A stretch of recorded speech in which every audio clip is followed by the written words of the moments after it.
성경에 가장 많이 언급되는 건물 이름은 예루살렘 성전입니다. 기원전 10세기경에 다윗의 아들 솔로몬에 의해서 예루살렘에 건축된 성전입니다. 가마득한 옛날입니다. 3000년 전에 그 어마어마한 성전이 건축됐으니 당시 사람들이 얼마나 그 앞에서 놀라워했겠습니까? 그 성전은 기원전 587년에 바벨론에 의해서 파괴됐고 그 뒤로 2번이나 재건되었습니다. 그것도 결국은 다 무너지는데 마지막에 무너진 게 기원 후 70년 로마 군에 의한 것입니다. 예수님 당시에는 아직 그 성전이 재건된 몇 번에 걸쳐서 재건된 성전이 위용을 자랑하고 있었습니다. 6월절이라든지 몇몇 절기를 따라서 순례하는 사람들이 예루살렘 성전에 아주 많이 모였습니다. 예수님도 몇 번 성지 순례차 예루살렘을 방문한 것으로 보입니다. 그때 벌어진 어떤 이야기를 오늘 성서 본문이 전하고 있습니다. 마가복음 12장 41절에 따르면 예수님이 헌금함 앞에 대하여 앉으셨다고 합니다. 좀 특이한 장면이긴 합니다. 예루살렘 성전의 한 공간인 보물창고에는 13개의 헌금함이 놓여 있다고 합니다. 좀 많죠? 종류에 따라서 여러 가지 헌금을 드리는 것 같습니다. 성전 안에 이방인의 뜰이 있고 여인의 뜰이 있고 유대인의 뜰이 있는데 이 보물창고는 여인의 뜰에 있다고 알려져 있습니다. 어쨌든 성전 건물도 있고 뜰도 있어요. 그 중에 하나 부속 건물이 보물창고인데 그 안에 13개의 헌금함이 있었습니다. 제사장, 그걸 맡고 있는 제사장이 그 앞에서 이걸 다 적고 누가 얼마 했다 그런 거를 적습니다. 그 13개의 헌금함이 놓여 있다고 하는 거는 그 종류에 따라서 헌금이 따로 쓰여지는데 뭐 상식적으로 생각하면 답은 나옵니다. 성전, 보수, 개축 이럴 때 쓰는 거로 들을 수도 있고요. 또 개인적으로 어떤 감사한 생각이 있어서 그렇게 바칠 수도 있고 자연재해나 또 가난한 사람들을 위한 그런 헌금도 있을 겁니다. 예수님은 어떤 부자가 그 앞에서 보니까 앞다투어서 헌금 드리는 것을 봤습니다. 근데 그들이 크게 헌금을 한 것 같아요. 뭉칫돈을 드린 것 같습니다. 여유가 있으니까 헌금도 많이 할 수 있었겠죠. 진정성을 담아서 헌금한 부자들도 있고요. 다른 사람에게 보이기 위해서 헌금한 사람들도 있겠죠. 옛날이나 지금이나 다 똑같습니다. 헌금 동기가 어디에 있든지 이 부자들의 헌금은 예루살렘 성전을 운영하는 데 매우 요긴하게 사용되었을 겁니다. 그들의 헌금이 없으면 예루살렘 성전 유지가 힘들었겠죠. 이 헌금을 이런 점에서 보면 세금하고 비슷합니다. 수입이 많은 사람들은 당연히 많이 세금을 내야 되고 뭐 적게 수입이 있는 사람들은 적게 내거나 면세 조치를 취해야 되겠죠. 그렇게 해서 이 사회가 건강하게 돌아갈 수 있게 하는 거하고 헌금하고 비슷합니다. 미국에서는 여러분들 다 아시다시피 대표적인 그 재벌들 있지 않습니까? 뭐 재벌이라고 하는 이름하고는 다르게 보이겠지만 아주 큰 부자들이 우리 세금을 깎아달라고 하지 않고 오히려 우리 세금 더 많이 내게 해라 이렇게 그런 운동을 펼치기도 한답니다. 참 미국이 여러 가지로 문제도 있고 좀 하긴 하는데 패권 국가로서 너무 여기 힘을 자랑하고 있긴 한데 그 정신은 여전히 청교도 정신과 여러 가지 면에서 괜찮게 살아있는 게 있어 보입니다. 예수님은 많은 헌금을 낸 부자들을 이렇게 칭찬하진 않으셨어요. 그렇다고 해서 비판하지도 않았습니다. 그냥 현실을 그대로 본 겁니다. 아무 말씀도 안 하시고 그냥 그걸 본 거예요. 예수님의 관심은 다른 데 있었기 때문입니다. 그 다른 데 있는 관심이 가난한 과부였습니다. 이 여자가 와서 2렙돈을 바쳤다고 합니다. 너무 적은 액수라서 아마 속으로 부끄러워했겠죠. 부자들의 통 큰 헌금에 대해서는 아무 평가를 내리지 않으신 예수님이 이 가난한 과부의 두 렙돈에 대해서는 다음과 같이 적극적인 평가를 내리셨습니다. 내가 진실로 너에게 이르노니 이 가난한 과부는 헌금함에 넣은 모든 사람보다 많이 넣었도다. 부자가 넣은 헌금 액수와 과부가 넣은 헌금 액수는 비교되지 않습니다. 그냥 상상력을 발휘한다면 부자는 100만 원을 했다고 한다면 이 가난한 과부는 한 1,000원쯤 아니면 몇백 원 동전 몇 개 했겠죠. 가난한 과부의 헌금은 그날 헌금함에 들어간 여러 헌금 중에서 액수가 가장 적었다고 합니다. 그런데도 예수님은 가장 많은 거다 이게. 그렇게 말씀하셨습니다. 그 이유가 44절에 나옵니다. 아주 쉬운 이야기예요. 그렇죠.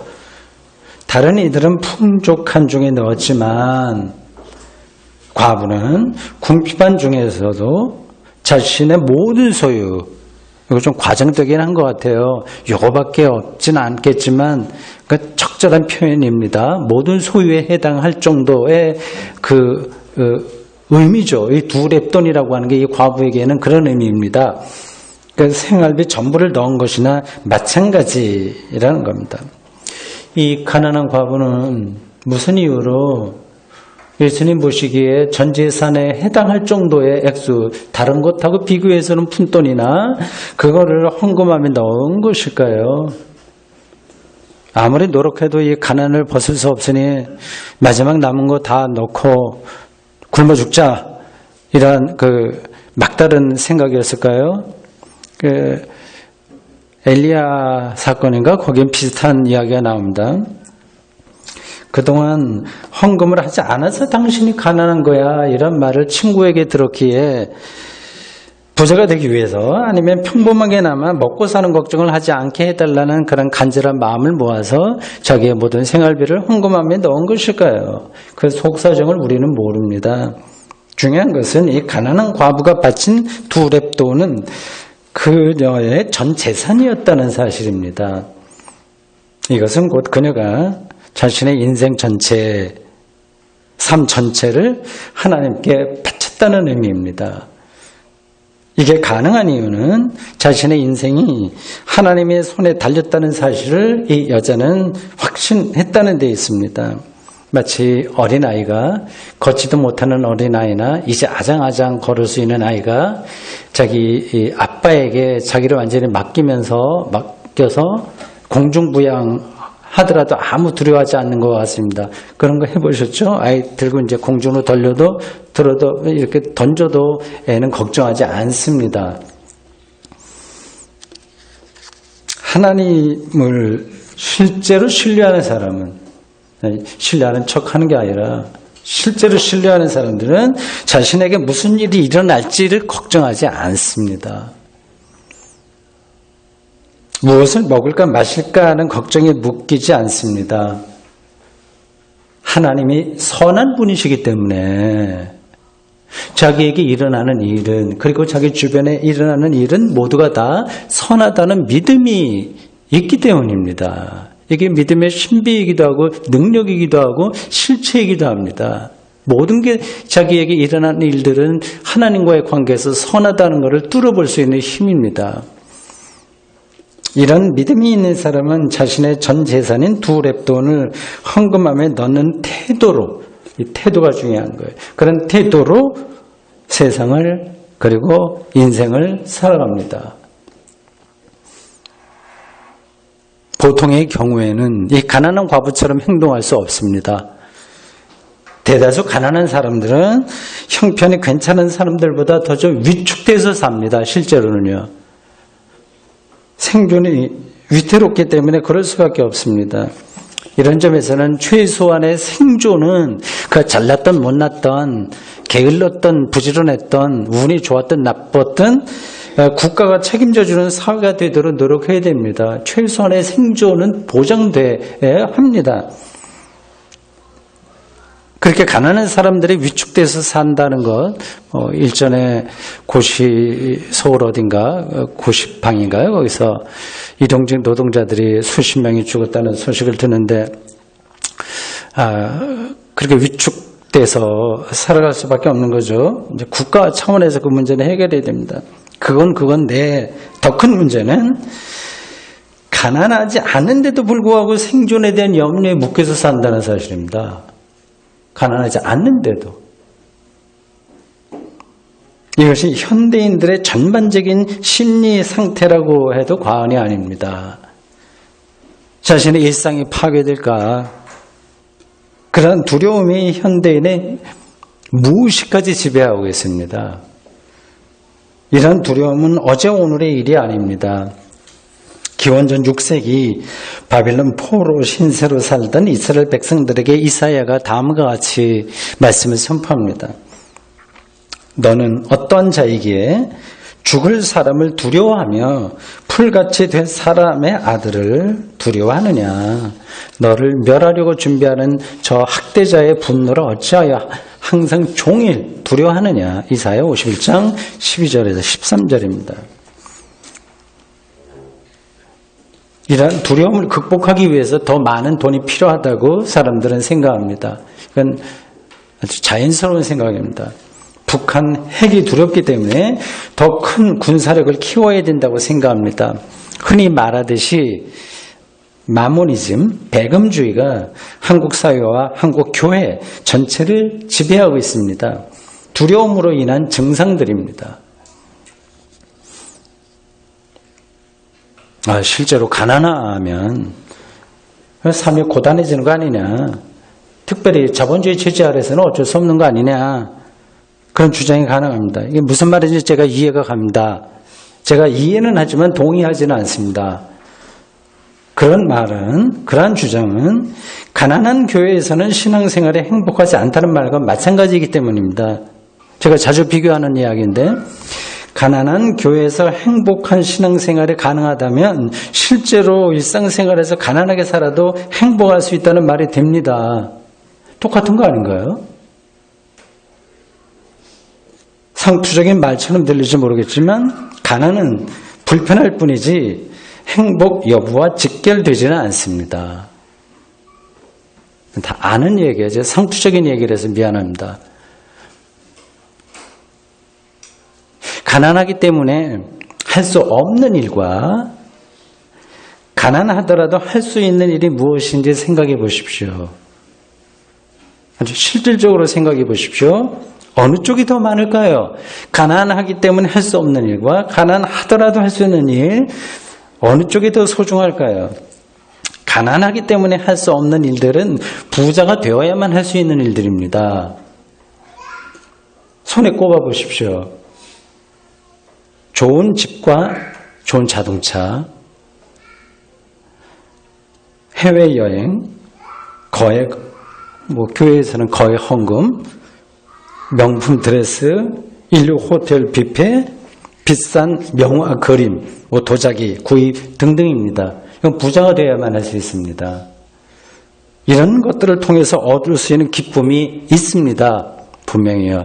즐겁습니다. 만족감도 있습니다. 그러나 그게 대단한 게 아닙니다. 우리가 다 알고 있는 이야기죠. 이런 것들을 삶의 목표로 삼는 한, 다른 사람 못지않게 나도 그것을 소유해야 된다고 생각하는 한, 그 사람은 삶에 대한 염려에서 풀려나지 못할 겁니다. 가난하지만 할 수 있는 일이 뭔지를 생각해 보십시오. 이것도 다 아는 이야기입니다. 가을 단풍과 하늘 구름 보기, 가난해도 가능한 겁니다. 야생초 기르기, 뜸 드는 냄새 맡기, 공공도서관에서 책 읽기, 가난해도 가능합니다. 외로운 신자들에게 말 걸어주고 전화해주기, 찬송가 부르고 기도하기, 교회에 이런저런 모양의 빈자리를 채우기 등등 거의 끝이 없을 정도로 많습니다. 이런 것들이야말로 우리의 삶을 풍요롭게 한다고 하는 사실을 여러분들은 아실 겁니다. 이런 것들을 삶의 목표로 삼는 사람은 생존에 대한 두려움에서 자유로워집니다. 가난해도 할 수 있으니까 또 좋은 것을 할 수 있는데 왜 다른 거로 염려하겠습니까? 가난해도 얼마든지 행복할 수 있다는 사실을 안다면 부자가 되기 위해서 자기의 삶을 소비하는 것은 아예 생각하지 않습니다. 이렇게 제가 두 가지를 나눠서 설명을 드렸는데 어떤 분은 속으로 이렇게 생각하실 겁니다. 부자로 살아야만 누릴 수 있는 것과 가난함에도 불구하고 누릴 수 있는 두 가지 다 누리고 싶다. 제 딸들에게서 많이 듣던 이야기거든요. 그것은 지나친 욕심이며 불가능합니다. 그게 가능하다고 생각하면 그렇게 살아보십시오. 대충 양다리 걸치는 방식으로는 가능하겠지만 확실하게 한쪽을 선택하는 방식으로는 두 가지를 다 누릴 수가 없습니다. 아주 궁극적인 것은 하나만 사람이 할 수 있습니다. 대다수 사람들은 양다리 걸치는 식으로 삽니다. 저도 비슷합니다.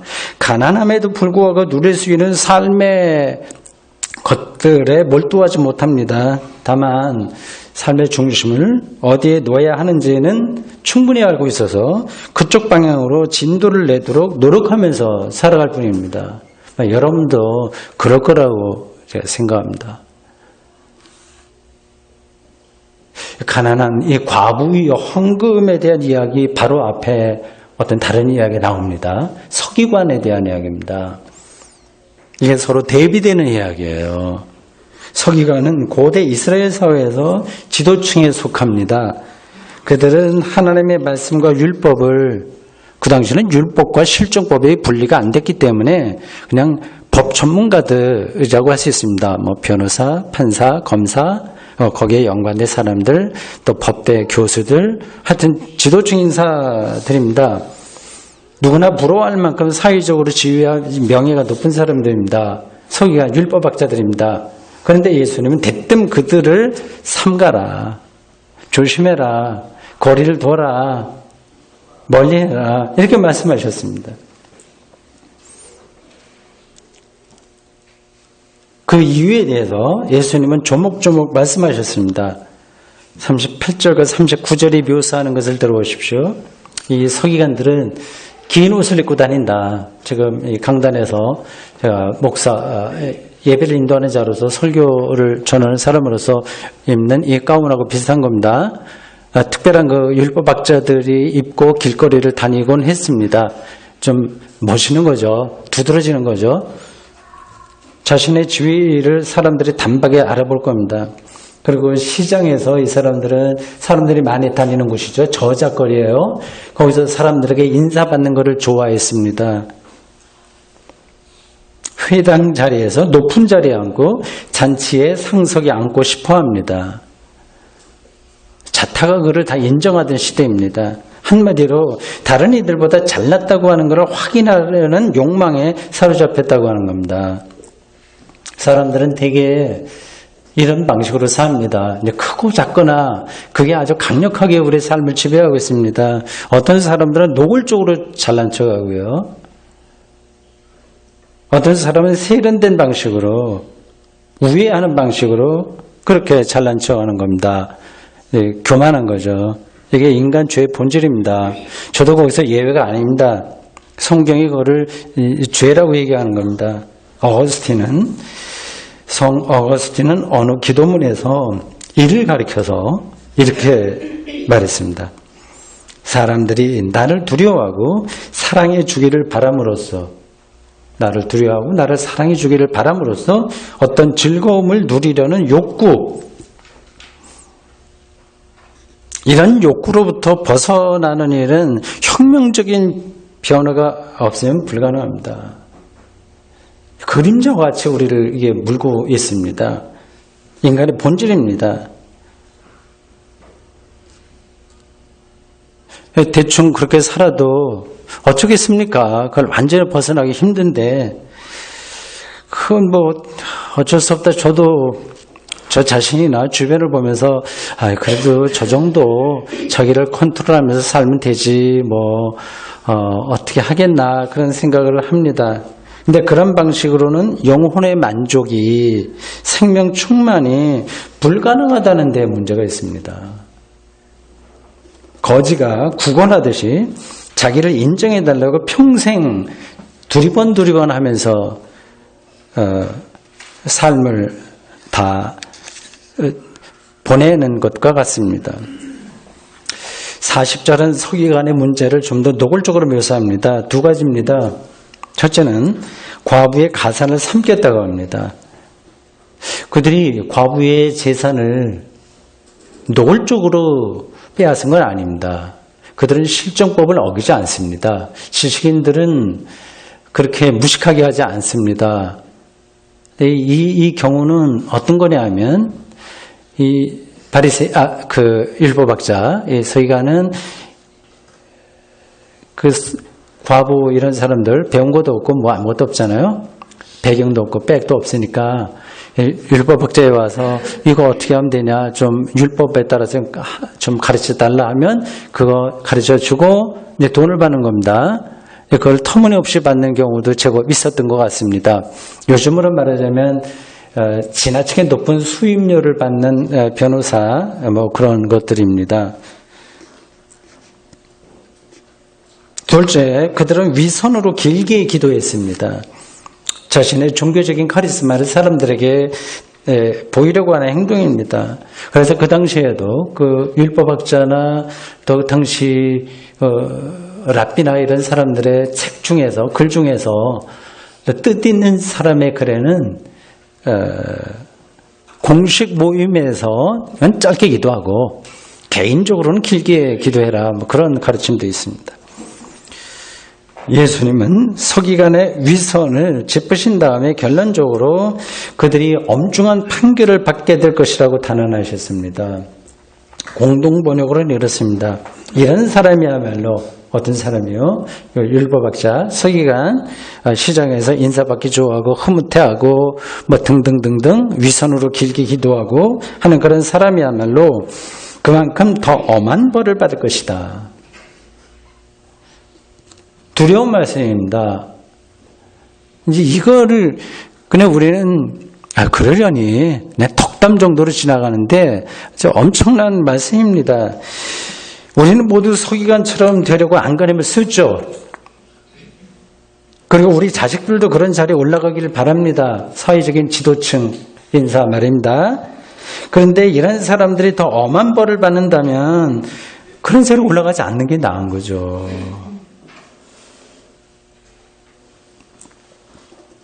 도대체 어떻게 사는 게 좋은 건지 예수님의 말씀 앞에 서면 종잡기 힘듭니다. 좀 두렵기도 하고 그렇습니다. 그냥 상식적으로 최소는 서기관은 되는 거 좋고 서기관이 되어서 그 자리에 올라가서 위선적으로 살지 않는 겁니다. 이런 것들은 죽을 각오를 하지 않으면 잘 안 됩니다. 죽을 각오를 하지 않으면. 지금은 의료행위, 이건 가장 휴머니스틱한 그 인간의 행위 아니겠습니까? 그건 옛날엔 성직자가 하던 것들인데 이것도 영리 쪽으로 계속 나가고 있지 않습니까? 이 시스템 자체가 그렇기 때문에 그걸 반해서 살기가 정말 힘듭니다. 죽을 각오를 하지 않으면 안 되는 거예요. 이런 점에서 목사직도 위험합니다. 위험한 정도가 아니라 가장 위태롭습니다. 본문에 나온 서기관을 오늘의 목사라고 해도 좋습니다. 보통 목사라기보다 큰 교회 목사라고 하는 게 낫겠네요. 큰 교회 목사들은 어디를 가도 높은 자리와 윗자리를 차지합니다. 그 교회 안에서는 왕처럼 대우를 받습니다. 저는 그런 데 가보지 못했기 때문에 실질적으로 어떤 것들이 있는지 다는 모르지만 대체 이제 주변에 지금까지 목사 생활하면서 들은 이야기들이 있어서 어느 정도 왕처럼 사냐 하는 것을 그냥 느끼고 있습니다. 그리고 그런 거를 당연하게 생각합니다. 그런 대우를 받지 못하면 마음이 상하게 됩니다. 저를 포함해서 목사들은 마지막 심판 때 다른 이들보다 더 엄격한 잣대로 심판을 받을 겁니다. 그걸 각오하지 않으면 목사가 되지 않는 게 좋습니다. 이 심판은 사실은 먼 미래 종말에만 일어나는 게 아니라 이미 일어난 겁니다. 사실은요. 자기가 그걸 느끼지 못해서 그럴 뿐이지. 거지처럼 자기를 인정해달라고 하는 인정투쟁인가? 요즘 말로 뭐라고 하나요? 거기에 매달리면서 사는 것. 겉으로는 아닌 것 같지만 속으로 계속해서 거기에 집착한다면 그게 심판받은 거죠. 다시 가난한 과부로 들어갑시다. 이 여자는 어디서도 대접을 받지 못한 사람입니다. 그녀는 긴 옷을 입을 수 없었고 시장에서 문안을 받은 적도 별로 없습니다. 아주 친한 이웃집이나 잘 지내냐 한두 마디 하고 지나가겠죠. 회당이나 잔치 자리에서는 언제나 말석입니다. 어떤 때에는 아마 민폐의 대상으로 취급받을 가능성도 있습니다. 그런데도 불구하고 예수님은 가난한 이 과부야말로 하나님을 이게 핵심인데 가장 높은 수준에서 신뢰하는 사람이다. 가장 높은 수준에서 하나님을 신뢰하는 사람이다. 그러니까 하나님과 가장 친밀한 관계를 누리는 사람이라고 보셨습니다. 하나님과의 관계는 이 세상의 메커니즘과 다릅니다. 세상에서는 일단 높이 올라가야 사람들이 와요. 그리고 여러 가지 면에서 그렇습니다. 하나님과의 관계는 그러한 메커니즘과는 전혀 다르게 작동됩니다. 엄청난 반전인 거죠. 마치 어떤 동화에 나와 있듯이 거지로 그 사람을 말하는데 거지라고 하는데 거지가 아니라 임금이 그 민생 시찰하러 나와서 분장한 그를 알고 있는 것과 같은 반전입니다. 저는 이 가난한 과부의 두 랩돈 이야기로 설교 준비를 하면서 평생 동안 설교를 준비한다는 것을 점점 나이 들어가면서 참 다행스럽다. 이게 은혜다. 말씀을 어쨌든지 간에 꼭 준비를 해야 되니까 기쁘게 생각을 하면서 하고 있습니다. 이번 설교를 준비하면서 예상하지 못한 더 큰 위로를 스스로 받았습니다. 다음과 같은 이야기입니다. 우리 중에는 어느 누구도 여기 가난한 과부보다 더 가난한 사람은 없죠. 안심하셔도 되는 거예요. 우리의 형편이 아무리 내려가도 가난한 과부보다 더 못하지는 않을 겁니다. 서기관이나 부자가 아니라 가난한 과부와 같은 인생살이만으로도 하나님과 가장 그 절정의 친밀한 관계를 맺을 수 있으니 지금 나의 삶의 조건들 그 신세를 한탄하거나 어려운 처지에 떨어지진 않을까 노심초사 두려워하지 않아도 됩니다. 수능 시험에서 며칠 안 남았네요. 높은 점수 받지 않아도 멋진 인생을 살아갈 수 있다는 사실을 눈치챈 학생의 심정과 비슷한 겁니다. 우리가 살아가면서 불안해하는 이유는 오늘 본문에 따르면 두 가지입니다. 하나는 가난한 과부처럼 되지 않을까 하는 염려고요. 다른 하나는 서기관처럼 더 존경받고 싶고 더 인기를 끌고 싶고 더 넉넉하게 살고 싶다는 욕망입니다. 두 가지가 서로 결탁되어 있습니다. 보십시오, 여러분.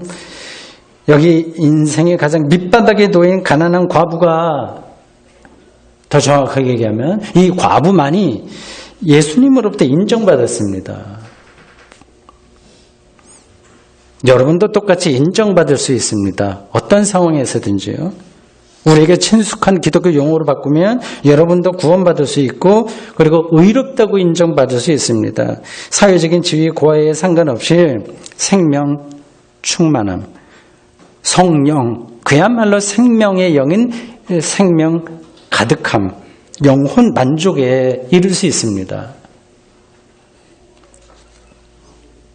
여기서 필요한 것은 모든 소유, 즉 생활비 전부인 2렙돈을 헌금함에 넣는 용기입니다. 헌금을 많이 해야 된다는 말이 아니라고 하는 것은 여러분들이 이미 알고 제 설교를 듣겠죠. 헌금을 많이 하라는 게 아니라 생존에 대한 염려를 내려놓고 하나님의 생명과 사랑에 자신을 전적으로 내맡기라는 뜻입니다. 그래도 됩니다. 그것이 당신의 설교하는 방향은 알겠는데 그것이 일상에서 구체적으로 어떤 거냐? 그거는 여러분들이 처한 상황이 다르기 때문에 다 다릅니다. 그런 것까지 제가 말씀드릴 수는 없습니다. 그냥 참고적으로 목사인 저의 경우를 말씀드린다면 이렇습니다. 교회 성장에 대한 염려를 내려놓고 하나님 말씀을 온전히 빠르게 전하는 겁니다. 2렙돈 생활비 전체를 헌금함에 내는 태도가 이것이라고 저는 생각합니다. 어떤 또 다른 분에게는 자식 교육에 대한 염려를 내려놓고 전인 교육의 길을 찾는 겁니다. 조금 낭만적인 경우로 말씀드리면 요즘 흔한 그 똘똘한 아파트 한 채, 아파트값 모르는 거 생각하지 않고 시골로 들어가 버리는 겁니다. 지금 말씀드린 것이 모든 삶의 정답은 전혀 아닙니다. 형편에 따라서 다른 선택을 할 수 있습니다. 중요한 것은 세상의 방식으로 일희일비하지 말고 여러분의 인생 전체를 생활비 전체였듯이 소유 전체였듯이 인생 전체를 2렙돈을 다 쏟아놓은 가난한 과부처럼 하나님의 손에 맡긴다는 결단과 자세입니다. 아멘. 주님, 오늘 저희들 성지 순례의 어느 한 장면이라고 우리가 추정할 수 있는 헌금함 앞에서의 이야기를 전해드렸습니다. 가난한 과부, 그야말로 모두가 피하고 싶어하고 누구라도 손살에 칠만한 그 운명에 떨어진 이 가난한 과부야말로 하나님과 절정의 관계 속에 들어갔다는 놀라운 사실을 들었습니다. 우리는 다른 것에 마음이 너무 많이 분산되어 있어서 이 하나님과의 깊은 그 관계라고 하는 게 뭔지를 생각하지도 않고 손에 잡히지도 않고 그렇게 살아가면서 통 크게 헌금하는 것 같이 우리의 인생을 소비하며 사는 건 아닙니까? 이 가난한 과부의 2렙돈 여기에 담겨있는 놀라운 신앙의 신비를 우리들이 놓치지 않도록 붙들어 주십시오. 예수님의 이름으로 기도합니다. 아멘.